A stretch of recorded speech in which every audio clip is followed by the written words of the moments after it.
Well, here we are. We are live. Welcome to Pandora Zoom Events. I'm Frank Array, your host. Pandora Business Lending. Keep us in mind for all of your commercial lending needs. Today, we have a very special guest. We're going to get right into it, Jim. You know why, Jim? Because I believe in getting to the point, man. I don't want to sit here and get into too many details before we get started. Let's just get to it. Everybody's busy. Everybody's got things to do. Let's get started. What do you say? I'm with you, baby. All right, let me introduce you, Jim. By the way, everybody, Coach Jim, fabulous guy. We've gotten to know each other over the past month or so, and just can't tell you, I can't speak highly enough about him. Just really brilliant. We've had some really good conversations, and it's just a pleasure to have him here. You're going to get a lot out of this today, so sit down, put the seatbelts on, and get ready. Get your notepads out.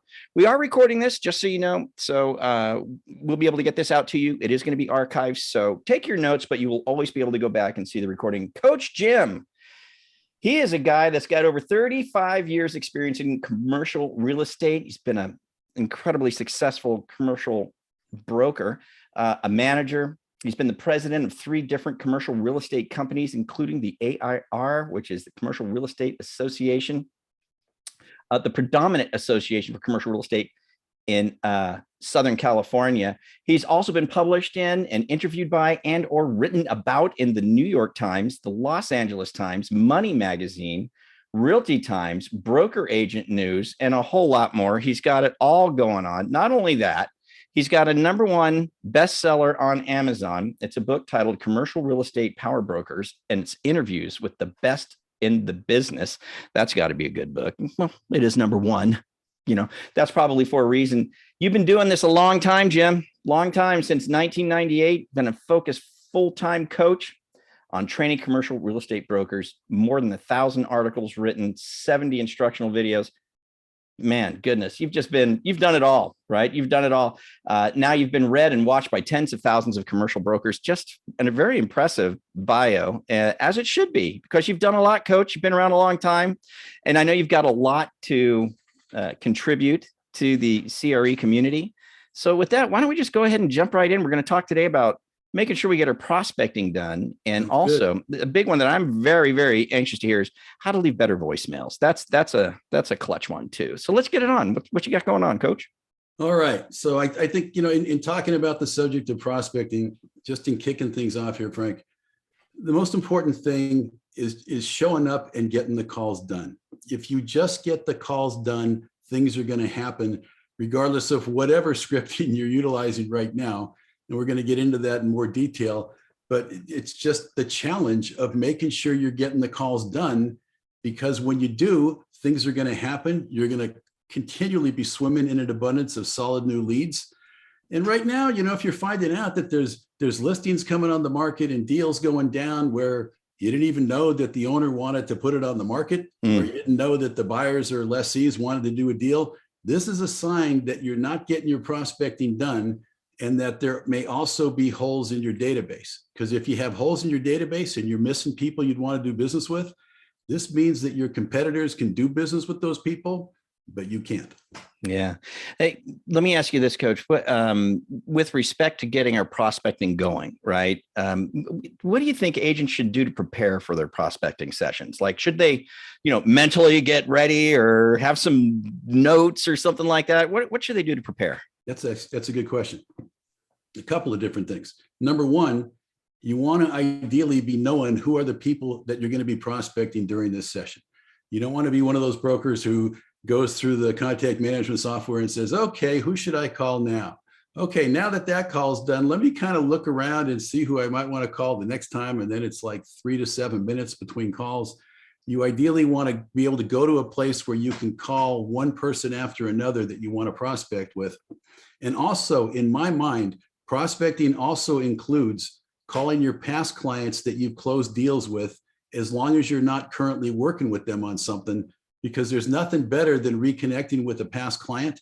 And basically, they're more likely to take your prospecting call. It's a warmer call. You got a relationship with them, and you never know when they may have a new need and or somebody to refer you to also. Yeah, that's good. Just on a side note with respect to calling the past clients, because that's definitely a really important thing to do. I know that's taught by a lot of coaches. All the greats would say that. I'm just curious your thoughts on how often do you think you should touch the past client list? Yeah, that's a really good question. Okay. Yeah. And part of that's going to depend on your relationship with the person and how often you think they're going to need to do transactions. True. If they're investment type people, they may continually be looking for something new to buy. So it may be appropriate to stay in contact with them more frequently.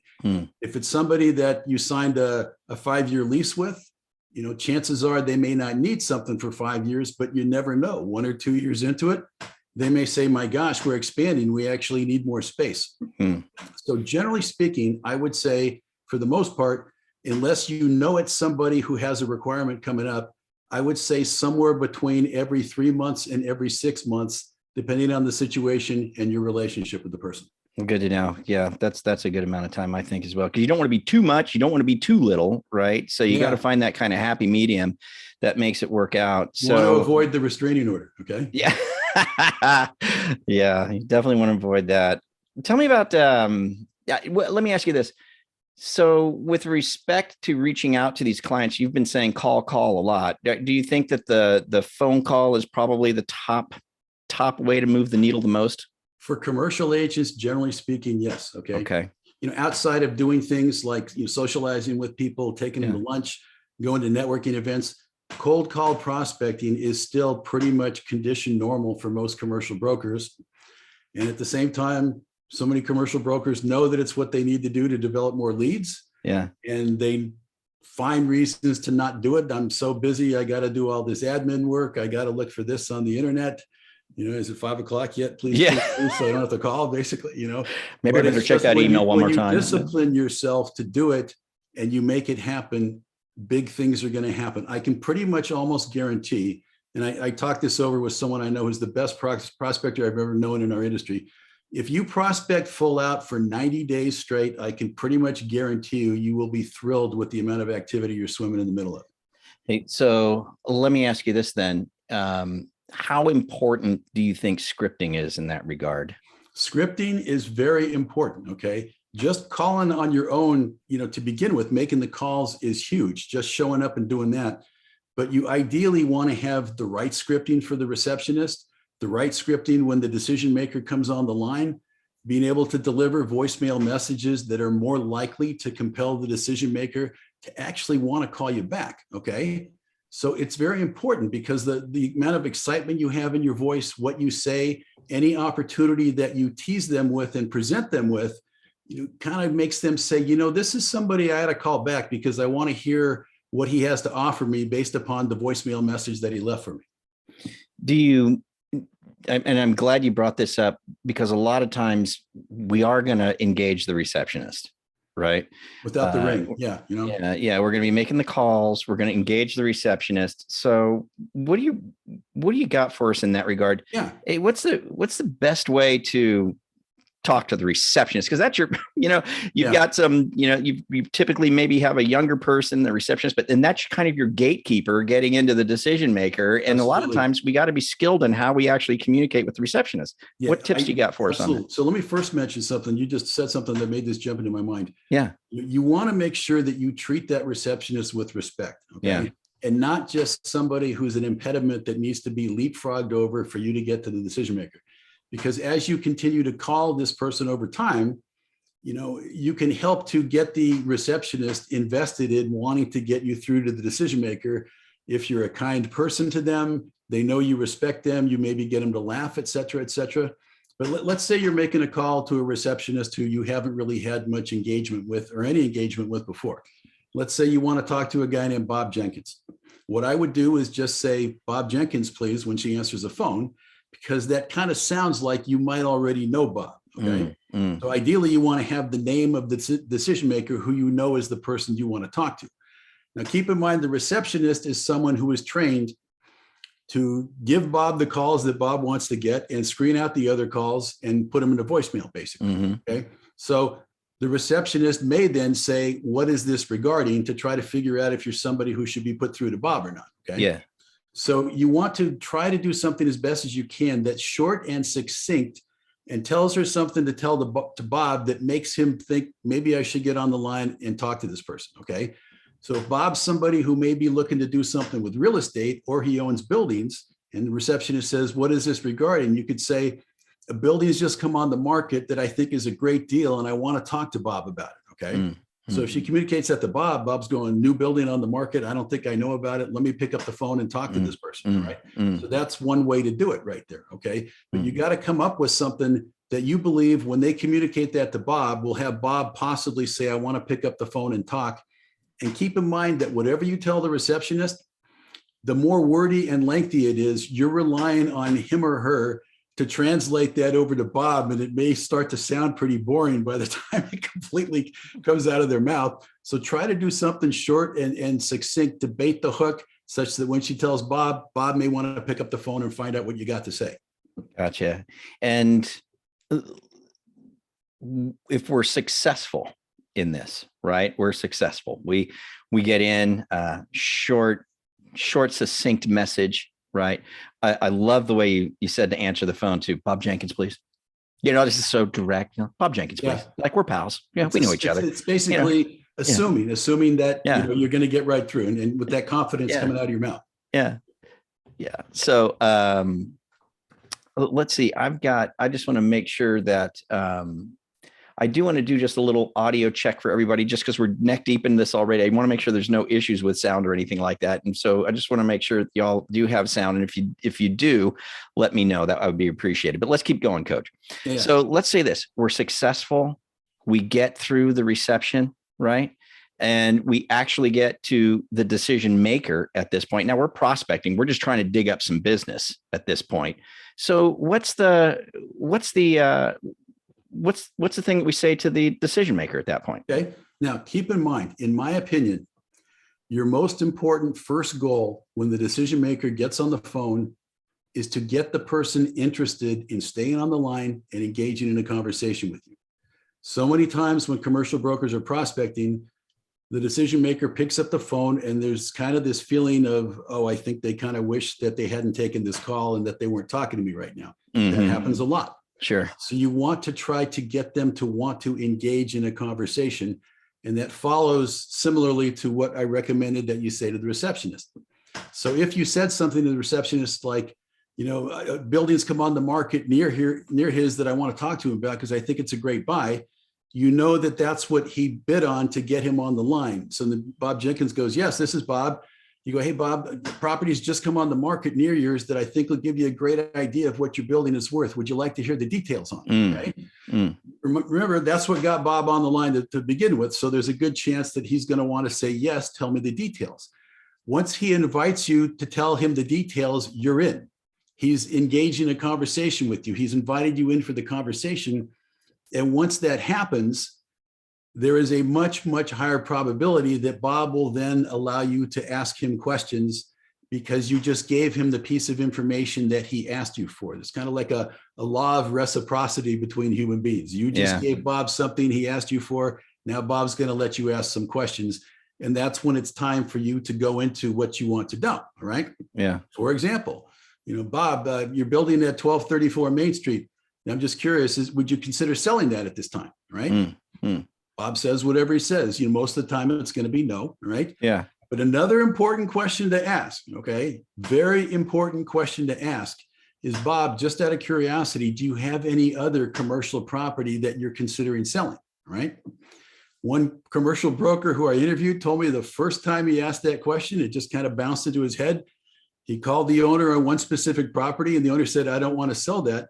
The broker asked that question. The owner goes, yes, I've got 4 other properties that I want to sell. Right? Had the broker not asked that question, he would have hung up and he ended up listing those 4 properties for sale. So ask that question because we're oftentimes so focused on the one property with the address that we're calling the owner about. We're not thinking about what may be their entire portfolio and what they may be looking to do with any of those buildings. You know, and likewise, the prospect isn't thinking about those off on this phone call either. You're calling about this one specific building. He's focused on that one specific building. He says no. End of story. You hang up. He hangs up, and you never asked, and absolutely you missed the opportunity. Yeah, you got to ask that question. That's good stuff. What about when uh, you know, we get to the receptionist, we do our due diligence there, but Bob Jenkins, he's just not in. He's just not there. She wants to send us to the voicemail. And this is, I'm very anxious to hear this, but how do we leave a good voicemail? How do we leave a voicemail that's going to be compelling to get somebody to call us back? Yeah. So first of all, you want to have good, uplifting, positive energy. Okay. You don't want to be, Bob, hi, this is Jim Gillespie. I just want to see if you got any commercial real estate needs. If so, give me a call. Here's my number. Right. Okay. Yeah. That's boring. Okay. Yeah. Somebody's going to say, boy, I don't want to call that guy back, even if I do have a need, because he's going to put me to sleep. Right. Right. So again, something similar to before. You voicemail, hey, Bob, there's this building that's come on the market near yours that I think is an exciting buy right now. Would love to tell you the details. In addition, I think it will help to give you a great idea of what your property is worth right now. So give me a call back at da-da-da. Okay. Because anybody who is thinking that they have a need going on, or even if they just like to stay informed on what's going on, especially when you put it in terms like that may help to give you a good idea of what your own building is worth. Everybody wants to know that, especially when in a rising price market, they're going to go, oh, I think it's this price, but maybe this guy will tell me it's worth even more. So I want to make this phone call. Yeah. Right? So something like that, where you bait the hook. Another possibility too, is you go, Bob, hey, listen, I've just put together a comps report showing you what all the properties have sold and leased for in the area over the past 6 months. Would love to get this in your hands. If you'd like a copy, please give me a call at boom. Okay. Brilliant. And then of course, get that together. Yeah. Scramble it. It's so funny, man. There's a guy that I studied under, I've studied under some of the best copywriters and marketers in the world. And one of them said, he goes, when we used to do those infomercials where you hear, quantities are limited. So please call. He goes, the quantities were always limited to the exact number of people who placed their order. Oh, awesome stuff. Let's talk about appointments. Yeah. Let's talk about appointments. Right. We got a prospect on the phone. I think the main goal, a lot of the times, we're probably not going to close a deal on our first phone call, right? We want to have an appointment, get to know somebody a little better, see how we can help them. What should we be thinking in that regard? How do we secure that? Yeah. Because again, similarly, in terms of the thinking, you want to present the owner or whoever you want to schedule the appointment with something that makes it worth their while. Okay. So we can go back to what I mentioned, and then I'm going to walk you through how to handle it if they sort of object to you meeting with them. Okay. So for example, you could be talking to the person, you go, hey, I've just put together this comps report showing you what all the properties have sold and leased for in the past 6 months. Is this something you'd like me to get to you? And they go, yeah. You go, great. So I'm going to be in your area tomorrow at 10 in the morning and the following day at 3 in the afternoon. Which one of those 2 times would work better for you? Okay. So before I get to when he objects to that, just keep in mind, when you offer them 2 different times, that can be very powerful psychologically, because now they feel in control and like they have the choice, and not like you're just trying to get them to accept one appointment time. So when they have the choice of 2, they're feeling like they're more in the powerful position, and they'll choose one, and you don't care which time it is, either one, you just want a meeting with the person. So it's much more powerful when you offer 2 different times like that. So let's say you make that statement to them that you can be there tomorrow at 10 or the following day at 3. And they say, well, couldn't you just email it to me? Right. Something you could say is something like this. You go, look, I can appreciate you asking me that. At the same time, we both know that in order to do sales with somebody, you have to meet with them at some time face to face. And I really respect your time. Here's what I suggest. I'll come out, I'll meet you, we'll shake hands, I'll give you the report. We'll talk for about 5 minutes or so, and then I'll be on my way after 5 minutes. Is that something that we can agree to do together? Okay. So you're basically kind of breaking it up, and they're kind of going, yeah, I understand that meeting face to face in sales is this way. And 5 minutes, he's only going to take, I can afford 5 minutes if this is important to him. Okay. So consider doing something like that. And the majority of the time, many people will agree to take the 5-minute meeting. I love the fact that you're emphasizing the actual face-to-face contact. In your experience, how much more impactful is that than saying even a Zoom call, or whatever? Zoom calls can at least be better than no face-to-face. Okay. Sure. But this is important because the majority of your competitors as brokers will not insist on the meeting, especially if the person is not looking to do anything at that moment in time. So the fact that you've now met with them face to face, shook their hand, given them something that they wanted, the comps report, and chatted for 5 minutes, now gives them a more embedded image of who you are as a salesperson for them to work with, as compared with the 5, 10, 20 other competitors of yours who are just calling them once every 3 to 6 months. Sure. All they are voices on the phone that cannot be differentiated from each other after every 5, 10, or 20 calls, and nobody stands out. You are now standing out in their mind because you've had a physical presence and a chat with them face to face for 5 minutes, assuming you had a good presentation and they liked you in 5 minutes. Got it. I want to go two directions from here. So and I'll lay them both out for you. One, I want to get to, hey, what if they say, I'm just not interested, right? How do we overcome that? But let's say if we actually, they say, okay, fine, Frank, come on by tomorrow at 3:30 and give me the stuff and we'll meet each other and that kind of thing. And so I do, and I show up and we have a great little chat and I leave him his stuff and I walk away. Follow up. What's your take on follow up after that? So let me just mention, when you're out there at the face-to-face, keep in mind, you promised him you'd only be there for 5 minutes. Okay. Right.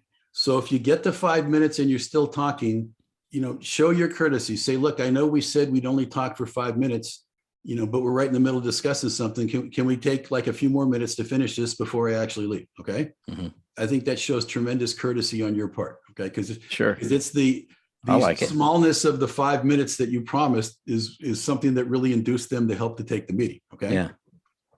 And Frank, what did you ask? Oh, follow up after the meeting. Okay. I got that. I did that. How do I follow up? What's the thing? So that's gonna be dictated by what happens at that meeting, and whether they tell you they've got any requirements at that moment in time, or whether they say, look, I've got no problems, for the no requirements for the foreseeable future. Okay. Then what I would do is say, let's say you want to call the person every 3 months. Say, listen, I appreciate the meeting.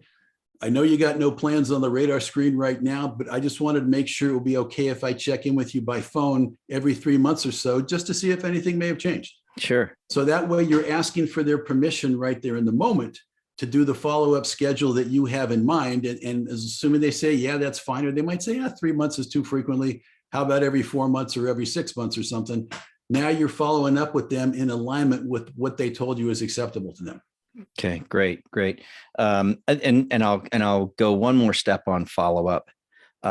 Just to I think it'd be even more helpful for everybody listening is how long do I follow up every few months with this person? What's your thoughts on that? You're talking about when they don't get back to you? Yeah, I follow up every few months. Do I do it for a year, 2 years, forever? What's your thoughts? I mean, here's the thing. Ideally, when you've spoken with them, you found out their situation, and if you're only doing sales, you're only going to be interested if they have a requirement that's going to require selling or maybe buying a building. Yeah. If it's leasing, they might have leases on the property for 3 years, 5 years, 10 years. Okay. So you want to find out, when might they have the next requirement with respect to a lease expiring or something like that, which kind of gives you an idea of when you should follow up, like 6 months to a year in advance, just to see what's going on. Okay.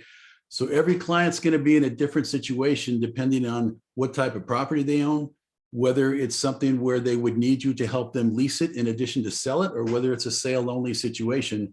So you just got to adjust that according to the niche you're in, the property you specialize in, and what this particular owner says they need at any moment in time.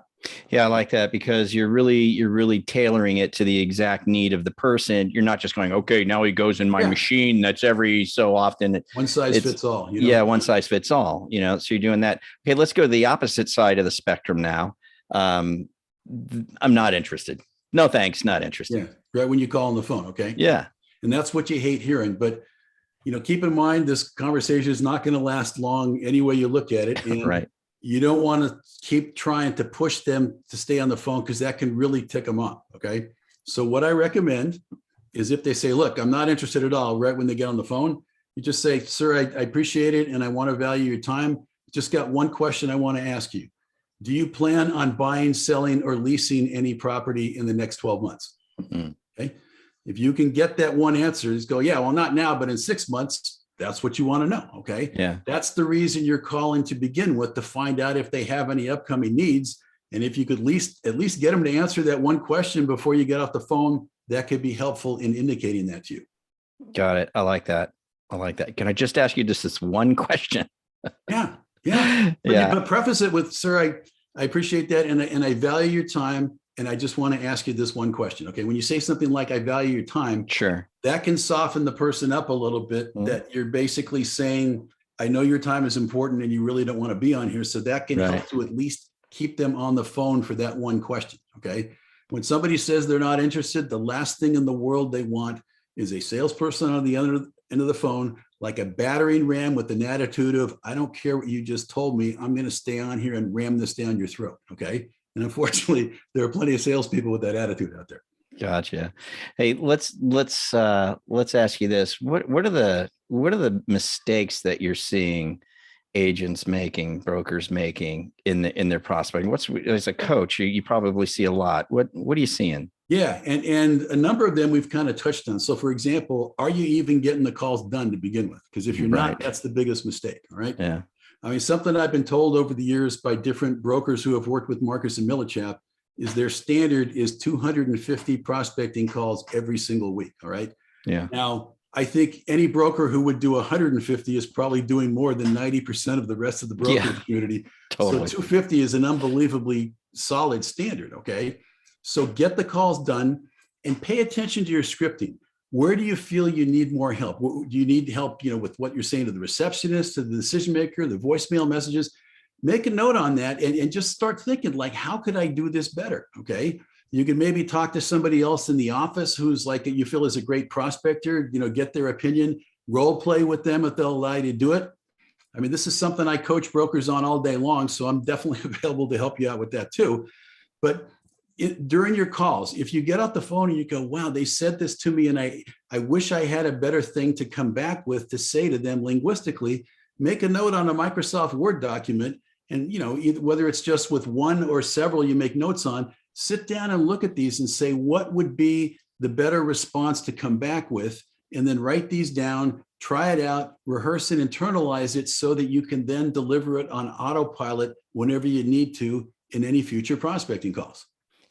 Are you a fan, coach, of like practicing in the mirror kind of a thing, recording yourself to hear yourself back with regard to this sort of stuff? I think the best way to do that is if you can have a role play partner to do it with, because you ideally want to mimic that live interaction with an owner or a principal.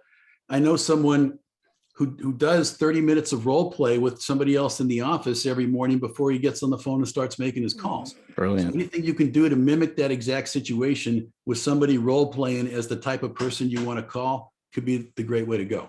I think that's a really neat idea too, because if you are doing some role play before you actually start your prospecting calls, now you're just like mentally jazzed up too, because you're feeling more confident. Like I've got this, I'm going to tackle this thing.